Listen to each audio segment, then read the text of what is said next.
প্রিয় শিক্ষার্থীগণ, আসসালামু আলাইকুম ওয়া রাহমাতুল্লাহি ওয়া বারাকাতুহু। হাই বন্ধুরা, আশা করি সবাই ভালো আছেন আল্লাহর রহমতে। গতকালকে অর্থাৎ আগের যে পড়াটি আমাদের 13 নাম্বার শেষ হয়েছিল, আজকে আমাদের ইনশাআল্লাহ 14 নাম্বার শুরু হবে। 14 নাম্বার থেকে তো শুরু করা যাক।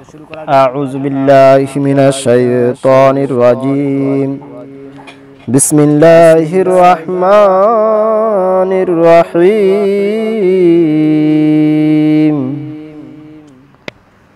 14 নম্বরে সাদিদা। 14 নম্বরে কি ভাই? সাদিদা। সাদিদা অর্থ শক্ত। হামজার উপরে যদি কখনো সাকিন পাওয়া যায়, হামজার উপরে, এই আলিফটার উপরে যদি আলিফ হোক বা হামজা হোক, এটার উপরে যদি সাকিন পাওয়া যায়, আওয়াজ নিঃশ্বাস শক্তভাবে বন্ধ করে পড়তে হয়। তাহলে আওয়াজ নিঃশ্বাস শক্তভাবে বন্ধ করে পড়তে হয়। দেখেন আমি কিভাবে পড়তেছি, এভাবে আপনাদেরকে পড়তে হবে। যেমন বা জবর বা, বা পড়ব আলিফের সাথে বা, বা জবর বা, বা পড়ব আলিফের সাথে বা, বা পেশ বু, বু পড়ব হামজার সাথে বু। হামজার নিচে যে ওয়াওটা আছে, ওয়াওটা বাদ যাবে। এটা লেখার সময় আসবে, পড়ার সময় আসবে না। বা পেশ বু, বু পড়ব হামজার সাথে বু। বাজের বি, বি পড়ব হামজার সাথে বি, বি বাজের বি, বি পড়ব হামজার সাথে বি। এই ইয়াটা বাদ যাবে, ইয়াটা লেখার সময় আসবে, পড়ার সময় আসবে না। জিম জবর যা, যা পড়ব আলিফের সাথে যা, যা পড়ব আলিফের সাথে যা। জিম পে জু, জু পড়ব হামজার সাথে জু, জিম পে জু, জু পড়ব হামজার সাথে জু। জিম জের জি, জি পড়ব হামজার সাথে জি, জি পড়ব হামজার সাথে জি। মিম জবর মা, মা পড়ব আলিফের সাথে মা, মা পড়ব আলিফের সাথে মা। মিম পেশ মু, মু পড়ব হামজার সাথে মু, মু পড়ব হামজার সাথে মু। ইয়া পে ইউ, ইউ পড়ব হামজার সাথে ইউ, ইউ পড়ব হামজার সাথে ইউ। মিম জের মি, নুন পেশ নু, মিনু, মিম জের মি, নুন পেশ নু, মিনু। তারপর আসি আমরা 15 নাম্বার।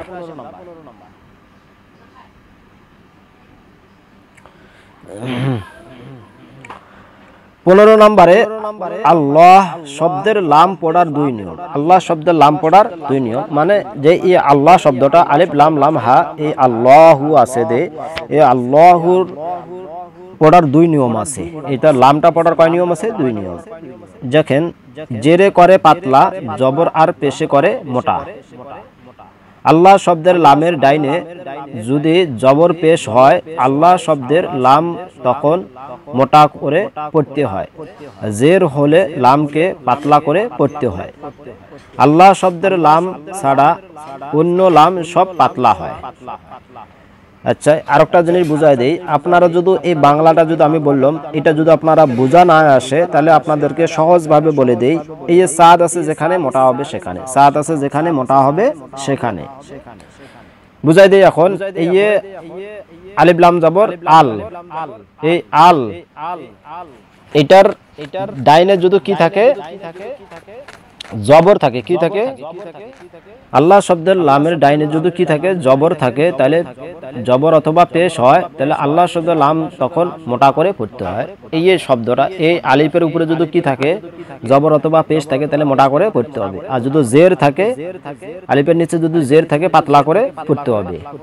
যেমন আলিফ জবর আ, আ পড়িব লামের সাথে আল, লাম খাড়া জবর লা, আল্লাহ, আল্লাহ কইলে হবে না, আল্লাহ। হা পেশ হু, হু পড়িব মিমের সাথে হুম, হুম গুন্না করতে হবে। কি কারণে গুন্না করতে হবে? তারকা আছে এখানে, অর্থাৎ তারকা থাকলে কি করতে হবে? গুন্না করে পড়তে হবে। তাহলে আল্লাহুম, মিম জবর মা, আল্লাহুম্মা, আল্লাহুম্মা। র জবর র, সিন পে সু, সু পড়ব ওয়ার সাথে সু। এক দাগ যেখানে আগলে টানতে হবে, এখানে দাগ আছে। আবার এই সিনটা আম পাতা আছে, মানে শীষ দিয়া পড়তে হবে, এভাবে শীষ দিয়া পড়তে হবে। তাহলে সু, রসু, লাম পেশ লু, দু পড়ব লামের সাথে লুল, রসুলুল, রসুলুল, লাম খাড়া যাব লা, রসুলুল্লাহ। এই আল্লাহ শব্দ আলিফ লাম লাম হা এই আল্লাহ হচ্ছে আল্লাহ শব্দ লাম ডাইনে কি হচ্ছে পেয়ে যাচ্ছে, মোটা করে পড়তে হবে এটাকে। এটাও যদি না বুঝেন সাত আছে যেখানে মোটা হবে সেখানে। রাসূলুল্লাহ হাজের হি রাসূলুল্লাহি। যদি আমরা এখানে দম ফেলাই তাহলে কি করতে হবে, হাটা সাকিন হয়ে যাবে। হাটা কি হয়ে যাবে, সাকিন হয়ে যাবে। এই হাটা দেখছেন এটা সাকিন হয়ে যাবে। যেমন লাম খাড়া যাব লা, লা পড়ব হায়ের সাথে লা, রাসূলুল্লাহ। তারপর আসি নুন আলিফ জবর না, এক দাগ টানতে হবে, এক দাগ আছে এখানে। র পেশ রু, রু পড়ব লামের সাথে রুল, না রুল। লাম খাড়া যাব লা, লা পড়ব হায়ের সাথে লা, নারুল্লাহ। যদি দম ফেলাই তাহলে কি হবে, নারুল্লাহ। আর যদি আমরা দম না ফেলাই তাহলে নারুল্লাহি। বাজের বি, বি পড়ব সিনের সাথে বিস, মিম জের মি, মি পড়ব লামের সাথে মিল, বিসমিল। লাম খাড়া যাব লা, লা পড়ব হায়ের সাথে লা, বিসমিল্লাহ। এখানে পাতলা করে পড়তে হবে, এখানে সাদও আসে নাই। আর আল্লাহ শব্দের ডান দিকে কি হচ্ছে, জের আছে। আগে বলছি আমি পেশ আর যদি জবর থাকে তাহলে মোটা করে পড়তে হবে, আর যদি জের থাকে তাহলে পাতলা করে পড়তে হবে। যদি এটাও না বুঝেন তাহলে সাদ আছে যেখানে মোটা হবে সেখানে। তাহলে কি হবে এখানে, বিসমিল্লাহ, বিসমিল্লাহ। তারপর আসি আমরা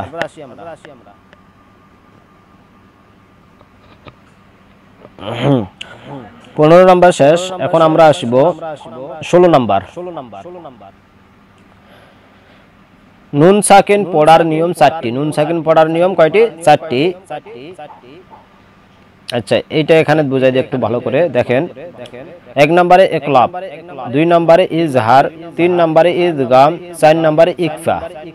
4 নম্বরে কি ভাই, ইকফা।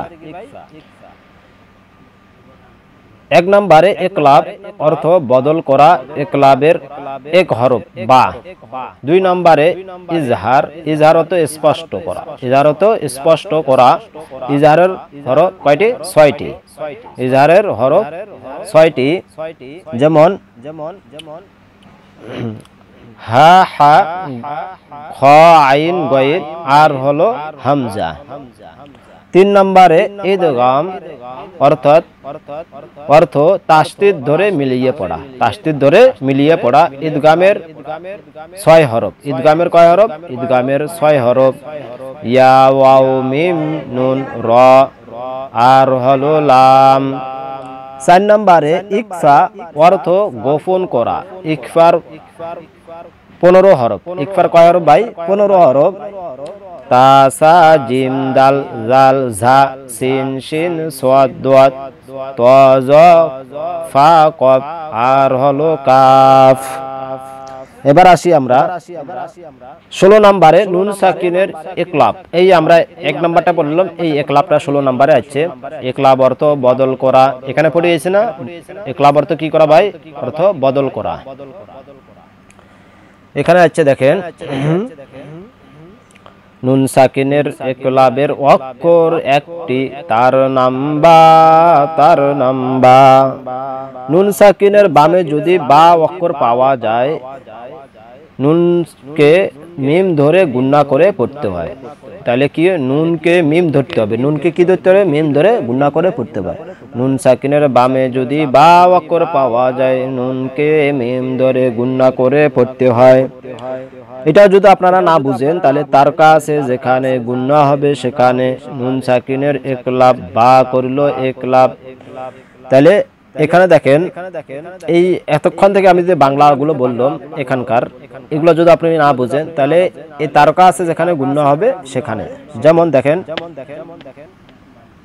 একটু আগে দেই, তাহলে তারকা আছে যেখানে গুণনা হবে সেখানে আলিফ জবর আ, আ পড়ব মিমের সাথে আম, মিমটাকে ধরতে হবে, নুনটা বাদ যাবে। এখানে বলছে নুনকে মিম ধরে গুণনা করে পড়তে হয়, তাহলে এই নুনটাকে মিম ধরে পড়তে হবে। আলিফ জবর আ, আ পড়ব মিমের সাথে আম, বা জবর বা, আম বা, আম বা।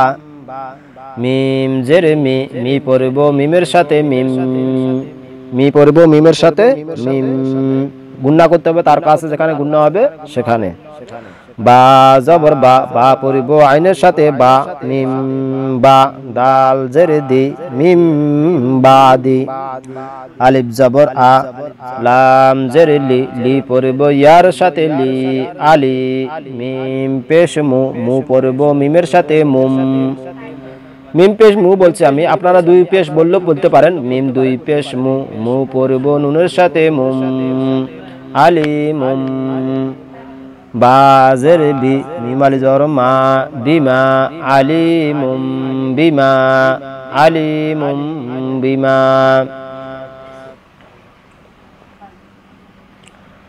তারপর আলিফ জবর আ আ পড়ব মিমের সাথে আম বাজের বি আম বি ইয়া আলিফ জবর ইয়া কয় টানতে হবে ভাই চার আলিফ চার দাগ যেখানে চার আলিফ টানতে হবে সেখানে আর এখানে তার কাজ এখানে তো গুণনা করতেই হবে আম বিয়া হামজা পেশ উ আম বিয়া উ নুন জবর না না পড়ব ফায়ের সাথে নাফ সিন জের সি সি পড়ব মিমের সাথে সিম নাফ সিম বা জের বি মিম আলি জবর মা বিমা বা এক আলিফ টানতে টান হবে এক দাগ যেখানে এক আলিফ টানতে হবে সেখানে নাফসিম বিমা কাপ খারা জবর কা কাপ খারা জবর কা এক আলিফ টান হবে এক দাগ আছে ফাজের ফি কাফি রজের রি রি পড়ব মিমের সাথে রিম কাফিরিম বাজের বি কাফিরিম বি হা খাড়া জের হি কাফিরিম বিহি কাফিরিম বিহি সাদাকাল্লাহুল আযীম। আজকে এতটুকু পড়া থাকলো। আখির দাওয়ানা আলহামদুলিল্লাহি রাব্বিল আলামিন। আসসালামু আলাইকুম ওয়া রাহমাতুল্লাহি ওয়া বারাকাতুহু।